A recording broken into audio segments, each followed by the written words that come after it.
No episódio de hoje de Encontros com a Network by JR, temos connosco alguém com uma fortíssima experiência no setor automóvel, sempre ligado à Renault, alguém que hoje em dia aceitou um desafio num momento particularmente também, e diríamos que difícil por um lado, mas ao mesmo tempo também desafiante, e pegando aqui assim e utilizando um pleonasmo. Trata-se do novo administrador delegado da Renault Portugal, Ricardo Lopes, a quem eu agradeço muito o facto de ter aceitado este convite. Muito obrigado a Ricardo Lopes e obrigado por este privilégio de ter aceito. Obrigadíssimo. Muito obrigado, é um gosto de estar aqui. Obrigado. Muito obrigado. E nada melhor para começarmos isto do que falando de desafios. Qual é que é o maior desafio que estamos a viver no setor automóvel neste momento? Se é que se pode elencar um desafio. Bom, muitas pessoas diriam que é o termos precisamente automóveis. Eu acho que é o grande desafio neste momento, mas sobretudo acho que é o desafio para nós, setor, de conseguirmos gerir aqui um momento que se reveste aqui quase de contornos de uma tempestade perfeita, porque depois de 2 anos, praticamente 2 anos de pandemia, nós a verdade é que fomos assolados por aquilo que afeta muitos mercados, mas a nós em particular, porque é a crise dos semicondutores, que teve um efeito na indústria automóvel de redução importante naquilo que é a capacidade industrial de produzir automóveis. Isto afeta todas as marcas, é verdadeiramente transversal ao setor, mas que fez com que, no momento em que o nosso mercado começa a sair do efeito da pandemia, que nos afetou de forma muito, muito importante, nos limita precisamente nesse momento de saída. Portanto, eu acho que aqui o grande desafio é, por um lado, nós fazermos a boa gestão daquilo que são as expectativas dos nossos clientes, ao mesmo tempo que conseguimos incorporar cada vez mais valor naquilo que é a nossa proposta, porque muito do desafio que a indústria automóvel tem neste momento é gerir um desequilíbrio que não acontecia há muitos, muitos anos entre oferta e procura. Portanto, e necessariamente esses desequilíbrios só se corrigem com incorporação de valor e, sobretudo, com a adaptação daquilo que é a nossa proposta à proposta do mercado. Portanto, eu diria que o grande desafio é o jogo de equilíbrios entre aquilo que é uma procura do mercado que, felizmente, é crescente, e aquilo que infelizmente é uma limitação, que é externa ao automóvel, mas que nos afeta em termos de disponibilidade industrial. Eu de alguma forma fico surpreendido e acompanhando, obviamente, de muito perto estes fenómenos do setor automóvel, da indústria e do comércio, da distribuição, mas muito perto também a indústria. Não havia aqui alguma previsibilidade que alguma destas coisas pudesse acontecer? Obviamente que o fator Covid era um fator imprevisível, mas estas guerras entre as grandes potências e tudo o que vinha associado não poderia trazer aqui já alguma previsibilidade que mais dia menos dia iríamos ter problemas com importação de alguns componentes, de uma série de, diríamos assim, ao nível da indústria, que isto mais cedo ou mais tarde ia acabar por acontecer, Ricardo? Hoje podemos dizê-lo, hoje podemos dizê-lo, mas sim, eu penso que nós no setor automóvel, a verdade é que nos últimos anos, quase que diria na última década, temos vindo progressivamente a ser confrontados com uma exigência que, por um lado, é a de cumprirmos uma legislação, uma regulamentação cada vez mais exigente, no sentido da redução das emissões de CO2 e que nós incorporamos como sendo uma necessidade do nosso setor, portanto, não nos sentimos obrigados, porque é também esse o nosso desafio e a nossa missão, termos automóveis cada vez mais eficientes, e isso necessariamente obriga-nos a incluir cada vez mais tecnologia dentro do automóvel, muita dessa tecnologia que não é totalmente valorizada pelo cliente final. Claro. Isto, por um lado, em termos de uma força que tem impactado o nosso setor nos últimos anos. Por outro lado, essa exigência faz com que o produto automóvel seja cada vez mais caro de desenvolver, mais caro de fabricar. O que é que temos visto também? Temos visto que a sociedade, ou as sociedades europeias, e nomeadamente a sociedade portuguesa, não tem evoluído o seu poder de compra na mesma proporção daquilo que é a pressão sobre o custo de fabrico do automóvel. O que é que isto faz? Faz com que as marcas necessariamente tenham que, cada vez mais, tentar otimizar aquilo que são os custos de fabrico do seu produto para conseguir colocá-lo no mercado com um preço aceitável, um preço que esse mercado esteja disposto a pagar. E necessariamente isso obrigou, como em todos os setores de atividade, a deslocalizar alguma produção, a encontrar alguns parceiros que, por serem especialistas no desenvolvimento e no fabrico de alguns componentes, conseguiam assim ter propostas mais competitivas. E obviamente que este fenómeno da crise dos semicondutores é obviamente também um fenómeno de alguma deslocalização de produção e da dependência de alguns fabricantes, de alguns parceiros, que quando são confrontados com um aumento exponencial da procura, porque foi isso que aconteceu, basicamente, as pessoas foram todas para casa, passaram a utilizar muito mais o seu telemóvel, muito mais o seu tablet, muito mais o seu computador, a procura desses produtos aumentou e necessariamente a paragem das fábricas por via do lockdown, do confinamento em inúmeros países, fez com que não se conseguisse produzir aquilo que era necessário. E, basicamente, o setor entrou em ruptura, o setor de semicondutores, dos chips, entrou em ruptura. Se era previsível, poderia ser previsível, obviamente, que eu acho que isto é quase uma reflexão política, geopolítica, daquilo que é a capacidade produtiva na Europa e a dependência que tem, nomeadamente, da Ásia. A verdade é que houve muito rapidamente a tomada de consciência desse risco. Várias marcas, vários setores, a própria União Europeia e a própria Renault já tomaram decisões no sentido de voltar a incorporar essa produção dentro de portas, portanto, naquilo que é a cadeia de produção da Renault. Obviamente que são investimentos que demoram tempo, portanto, não é de um dia para o outro que se monta uma fábrica, mas acho que, e aqui, fora Renault e fora setor automóvel, acho que, obviamente, nos deve fazer refletir sobre aquilo que são as cadeias de produção e a dependência que cada setor tem seja zonas do globo, que não estão imunes a um qualquer fenómeno, como este que foi da pandemia, ou um qualquer outro, um desastre natural, e sobre os impactos que isso obviamente tem nas cadeias de abastecimento e depois, obviamente, naquilo que é a realização e os resultados de cada setor. Era exatamente essa a questão e é muito curiosa. E não posso estar mais de acordo com essa abordagem, porque efetivamente esse fenómeno da globalização de que se fala há muitas décadas e que é patente e que nos trouxe de alguma forma pela positiva e pela negativa, porque não há nenhum fenómeno destes que não tenha os dois lados, as duas componentes, que nos trouxe a esta realidade, vem-nos também trazer a este ponto em que não conseguimos, que temos muita dificuldade depois em encontrar soluções dentro de portas. E estou-me a lembrar, conhecendo bem a realidade de França e conhecendo de alguma forma a realidade de uma indústria fortíssima e de um industrial importante como é a Renault, a importância que tem de encontrar soluções, e temos que encontrar soluções dentro das nossas portas. É evidente, não é o caso de Portugal, com a dimensão que nós temos e a dificuldade que temos de encontrar soluções ao nosso nível, mas compreendo isso perfeitamente. Estamos mesmo a mudar de paradigma, como se diz para aí, ou isto é mais um chavão que... Não, eu acho que estamos mesmo.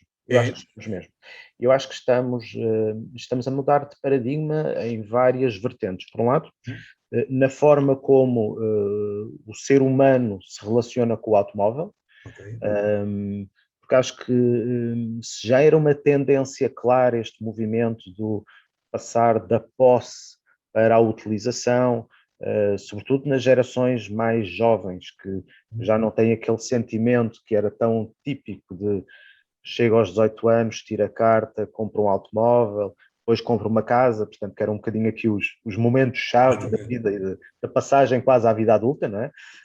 Que hoje já não são assim. Hoje, efetivamente, nós, até seja com os estudos, seja até com aquilo que é a evolução do comportamento dos nossos clientes, isso é muito notório. Sim, o automóvel continua e continuará a fazer parte daquilo que é um princípio básico da vida humana, que é a deslocação de um ponto para outro. Portanto, eu costumo dizer isto, até que se inventa o teletransporte, o automóvel continua a ser um produto necessário, um bem necessário. Claro.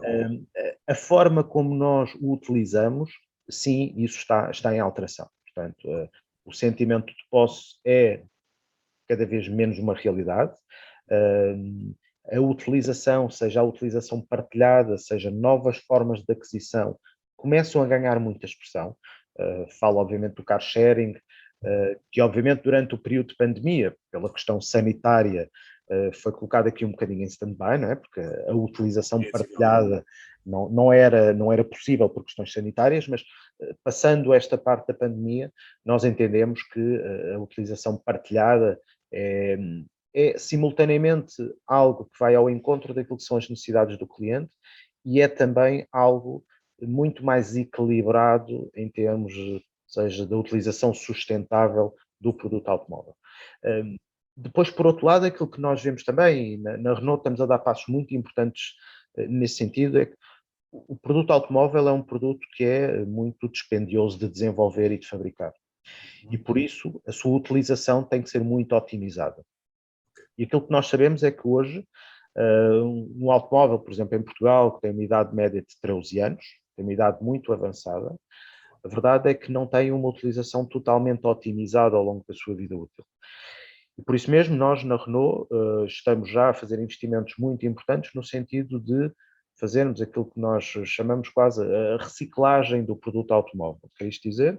Um produto automóvel mesmo após 10 anos de utilização, naquilo que é a sua componente com mais valor integrado, que é a plataforma, está perfeitamente novo, vamos dizer. O que é que estamos a fazer? Adaptámos uma das nossas principais fábricas em França para aquilo que chamamos a Refactory, basicamente uma fábrica que se vai dedicar a receber carros usados e a reciclá-los. Num sentido de uma economia circular, que não desaproveita grande parte daquilo que é o investimento e os materiais utilizados no fabrico do carro, que o recicla para que ele tenha uma nova vida. Exatamente no sentido de sabermos que os recursos são limitados, a capacidade económica das famílias e das empresas para adquirir um produto automóvel é também ela limitada, e no sentido de nós conseguimos propor ao mercado produtos que até não são novos, mas que estão perfeitamente aptos à sua utilização, com preços muito mais competitivos. Então vamos criar como que um circuito em que o carro é novo, é vendido ou é comercializado, é proporcionado à sua utilização a clientes profissionais ou particulares. Ao fim de determinados anos ele volta à fábrica, são substituídos alguns elementos de chapa que sejam necessários, os tecidos dos bancos, necessariamente os pneus, pastilhas e qualquer elemento de desgaste necessário. E o automóvel é reintroduzido no mercado como usado, mas em perfeitas condições de segurança e de performance e de economia para aquilo que são as expectativas de determinadas áreas do mercado. E assim conseguirmos ter sempre produtos que são económica e ecologicamente sustentáveis, porque estamos a reutilizar produtos que foram utilizados já no fabrico do carro na sua primeira vida, vamos dizer assim, e conseguirmos propor assim ao mercado uma proposta perfeitamente adaptada àquilo que é a capacidade do mercado para aceder à mobilidade.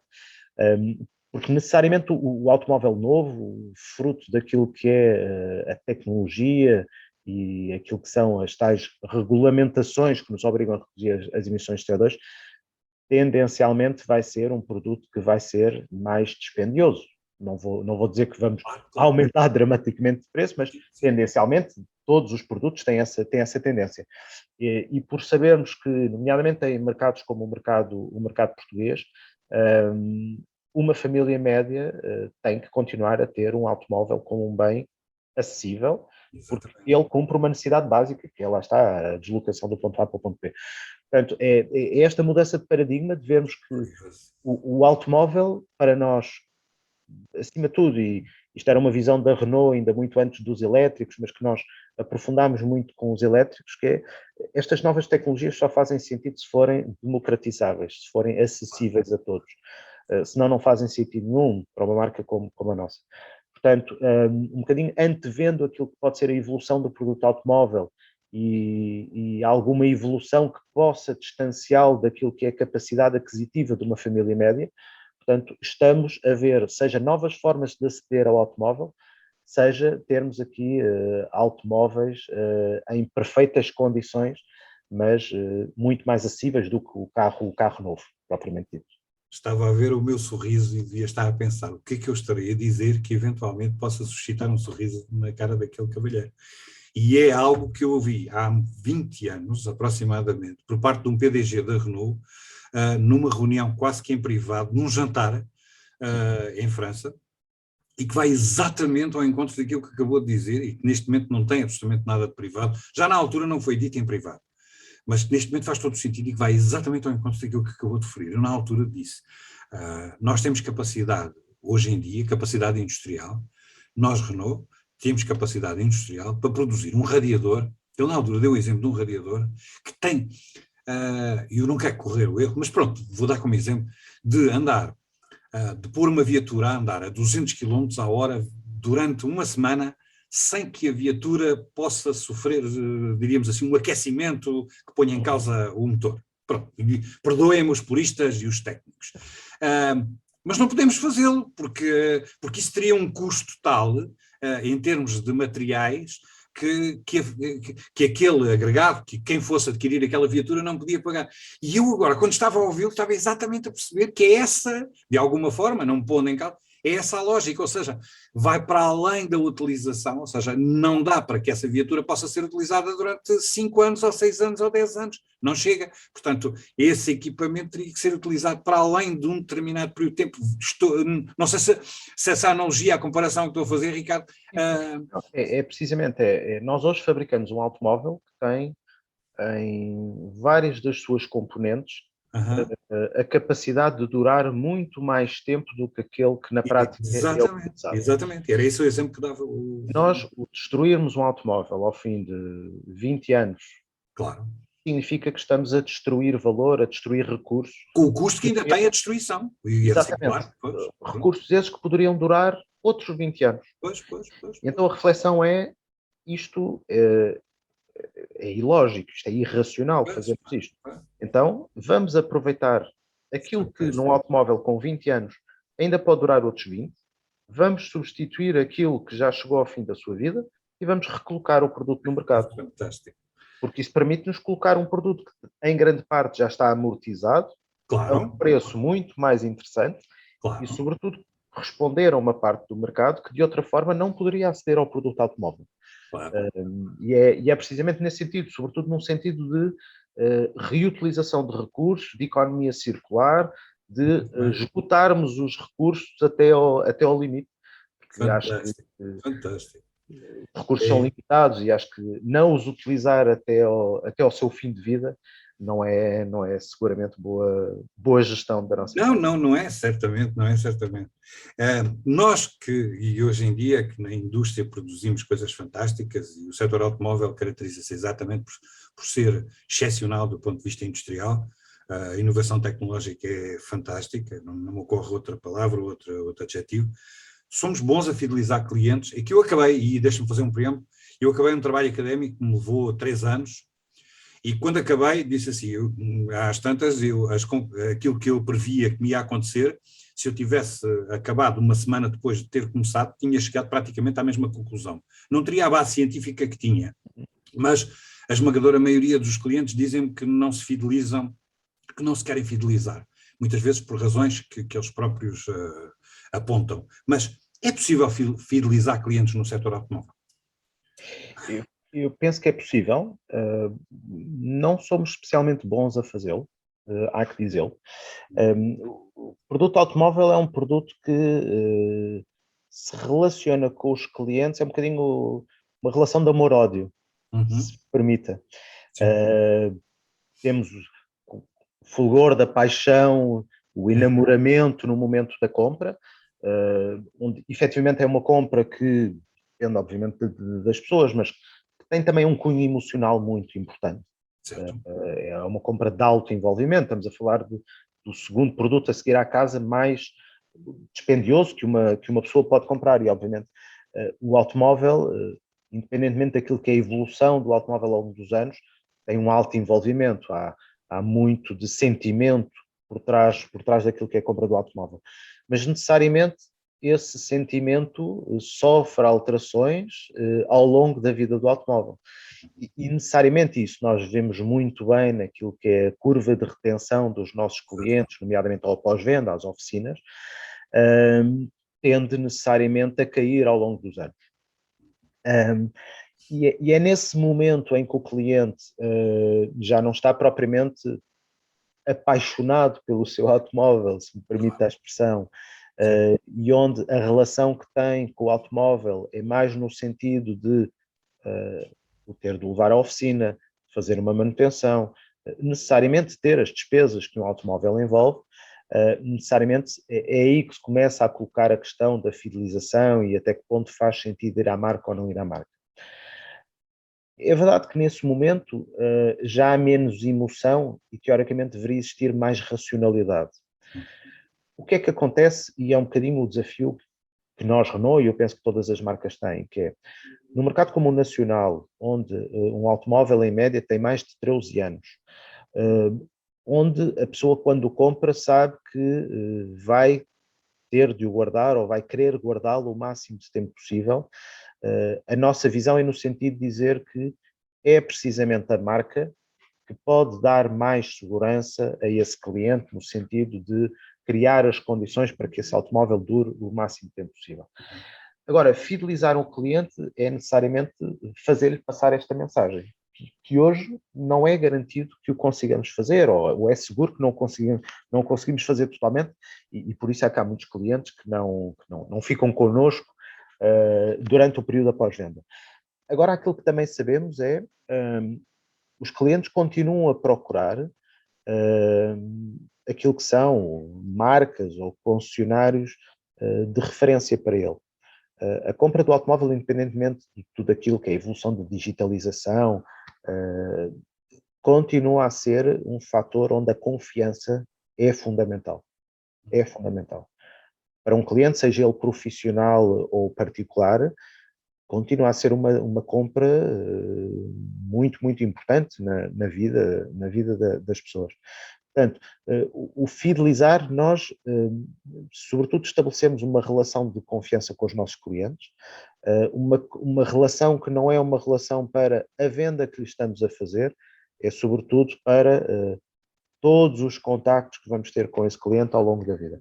Por isso é que nós, cada vez mais, até deixamos de abordar a fidelização no sentido apenas do estou a vender um Renault a um cliente que já tinha Renault, mas num sentido integrado de é um cliente que já tinha Renault sim, mas é um cliente que me continua a visitar, é um cliente que me continua a contactar, porque efetivamente cada vez mais é claro que não falamos de momentos isolados, o momento da venda, o momento após-venda, portanto é apenas uma relação com o cliente e efetivamente essa fidelização só é efetivamente bem sucedida se em cada um desses momentos nós correspondemos exatamente àquilo que são as expectativas do cliente, com a melhor proposta de valor em cada um dos momentos.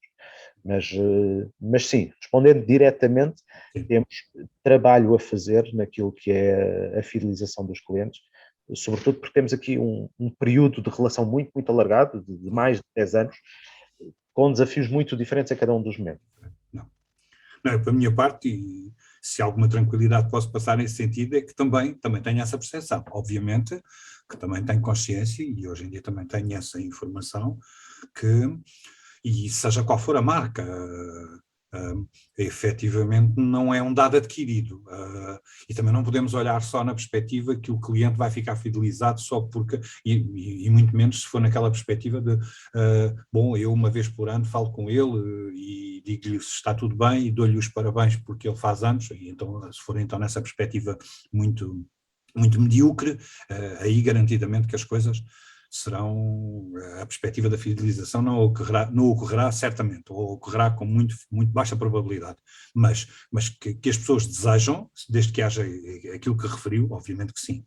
Só para finalizar, e quase que à leia de provocação, porque isto porque aconteceu, não, é uma provocação simpática, mas é quase mais para os nossos governantes do que para si, sem querer pôr em causa, não é uma questão política de forma alguma, mas eu semana passada, e à semelhança do que se passa todas as semanas, felizmente para mim, que passo a minha vida em concessionários, viajei por este país em autoestradas e achei curioso porque não encontrei, talvez eu porque uso óculos, não encontrei uma área de serviço, uma, que tivesse o símbolo de carregamento sem uma cruzinha vermelha em cima. Achei curioso. E a minha pergunta é, será que Portugal está preparado para o desafio elétrico? Porque eu vejo as marcas, vejo um crescimento significativo, e aí por isso é que eu lhe disse, Ricardo, foi só, não leva mal,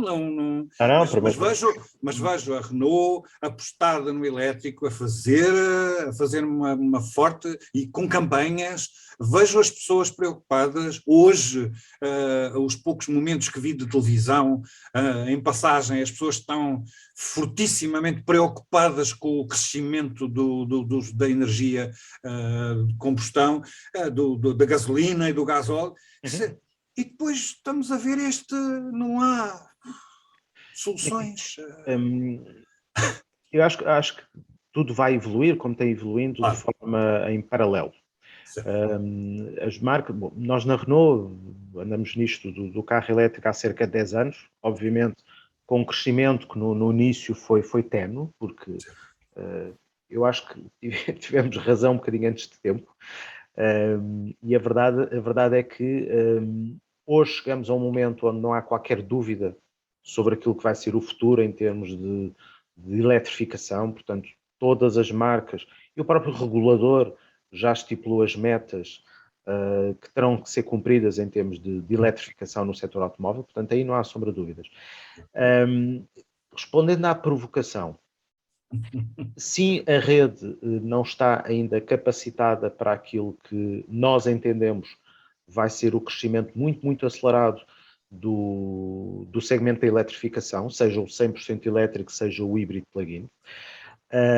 Nós, marcas, e eu falo pela Renault, estamos a investir e vamos colocar no mercado, temos vindo a colocar no mercado propostas, seja 100% elétricas, seja eletrificadas, no sentido de muito rapidamente elas representarem a maioria das nossas vendas e num horizonte de 2035 ser praticamente a totalidade das nossas vendas. E às vezes fala-se 2035 como se fosse muito distante, não é muito distante, não é muito distante. Obviamente que isto traz-nos preocupações sobre aquilo que é a adaptação da estrutura, da rede, da infraestrutura de carregamento. Nós aquilo que temos promovido é, seja junto dos nossos clientes particulares, seja junto dos nossos clientes empresas, a adaptação daquilo que são as suas condições, seja em casa, seja na empresa, com a instalação de wallbox, postos de carregamento, perfeitamente adaptados àquilo que são as suas necessidades de circulação. Obviamente que todo este ecossistema só funciona se, não só em casa, como no trabalho, como em termos de infraestrutura pública, exista uma rede que realmente tranquilize todos aqueles que utilizam carros elétricos ou plug-ins sobre aquele receio de, e se eu fico sem bateria, o que é que eu faço? Eu não sou muito negativo ao ponto de dizer que não foi feito nada, acho que foram feitos investimentos importantes. É verdade que durante um período grande de tempo o investimento foi limitado, vamos dizer assim, portanto não vimos uma evolução importante na rede de abastecimentos. Aquilo que sim tenho visto e que me dá confiança para o futuro é que temos vários operadores que até nem estavam na área da mobilidade, que estão a perceber que isto vai ser uma real tendência e vai ser efetivo num curto espaço de tempo, e estão a fazer já hoje investimentos muito importantes, Falo nomeadamente do grande consumo, seja ao nível de hipermercados, seja de centros comerciais, seja também algumas autarquias que estão a fazer investimentos importantes, no sentido de criar essa tal rede, que é uma rede, sobretudo, que vai ao encontro da comodidade para o cliente.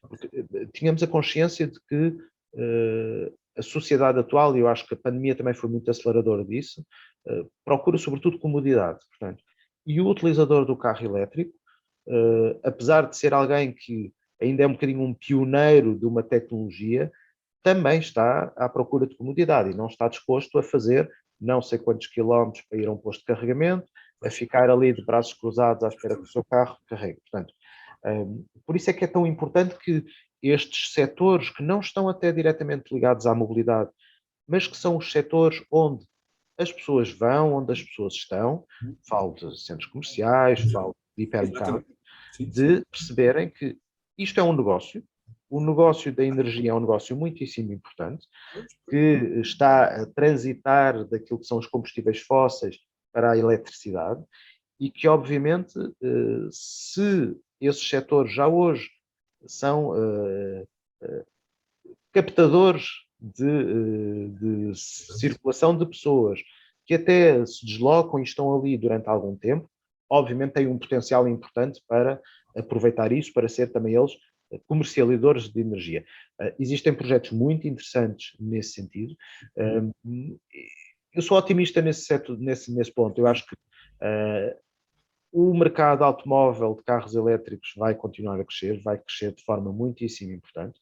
Já hoje tem um peso muito importante. Somos dos países da Europa onde as vendas de carros elétricos ou eletrificados em peso face ao mercado total é das mais importantes da Europa, porque é muito revelador daquilo que é a disponibilidade dos portugueses para adotar novas tecnologias e sobretudo tecnologias que sejam mais eficientes e mais amigas do ambiente. E eu acho que isso não vai mudar, aliás, acho que a pandemia só vai acelerar essa preocupação e ainda bem que o vai fazer. E eu acho que isto depois é como qualquer atividade, há mercado, há seguramente operadores, atores que vão estar interessados em investir no mercado e eu acho que as coisas vão acelerar. Eu aí acho que, obviamente, as entidades públicas têm uma responsabilidade, há autarquias que estão a fazer investimentos importantes, mas eu aí acho que vai ser a sociedade no seu todo e os privados a perceber que é um negócio muito importante e a investir para criar as condições para que essa tal infraestrutura seja perfeitamente compatível com o mercado. Muito bem. Olha, eu só lhe quero agradecer muito esta simpaticíssima conversa, não podia acabar o dia da melhor forma. Agradeço-lhe imenso o facto de ter aceitado este convite. As pessoas que nos vão ouvir, principalmente que o vão ouvir assim, vão certamente gostar muito desta reflexão, principalmente pelo entusiasmo e pela palavra a palavra da forma como vê, a forma positiva como vê o mercado e vê o futuro, porque já basta de olharmos para o futuro de uma forma negativa, as pessoas já chegam. E não tem a ver com aquela lógica do copo meio cheio, do copo meio vazio, as coisas não se resumem a coisas tão simplistas. Efetivamente, há muita coisa positiva para acontecer, não é? Quer dizer, há muita coisa, e há muitos projetos, há muita gente competente, há muitos atores no nosso mercado, muitos concessionários ou agentes, o que lhe quisermos chamar no futuro, fortemente empenhados em fazer coisas muito boas, há gente muito competente em todas as áreas. Eu tenho a felicidade de lidar com imensa gente todos os dias, e efetivamente estou muito crente de que as coisas vão evoluir no bom sentido, portanto só lhe quero agradecer mais uma vez o facto de ter aceitado. Eu é que agradeço o convite. Pronto, espero vir encontrá-lo brevemente, si e gente da sua equipa que conheço há muitos anos e com que tive a oportunidade de privar de muito perto. Foi uma marca com que tenho ainda hoje uma relação de respeito enorme, tanto aqui como noutros países com que tive a oportunidade de trabalhar. Desejo-lhe o maior sucesso para o seu projeto. Sei que vai ser de certeza uma coisa fantástica e pronto, e olha, e até breve, Ricardo Lopes. já sabe, qualquer coisa, conte connosco. Pronto. Quando quiser falar connosco, quando tiver novidades, tem aqui este canal aberto, já sabe, é só ligar. Muito obrigado. Eu é que agradeço e agradeço a todos os que nos ouviram e acho que, sobretudo, esta nota de otimismo, acho que temos um setor que vai fazer parte daquilo que é a evolução e continuará a fazer parte daquilo que é a evolução da sociedade e acho que temos um papel determinante e acho que estamos a dar passos no bom sentido. É verdade. Muito obrigado mais uma vez, Rodrigues. Obrigado, Ricardo Lopes. Obrigado. Muito obrigado.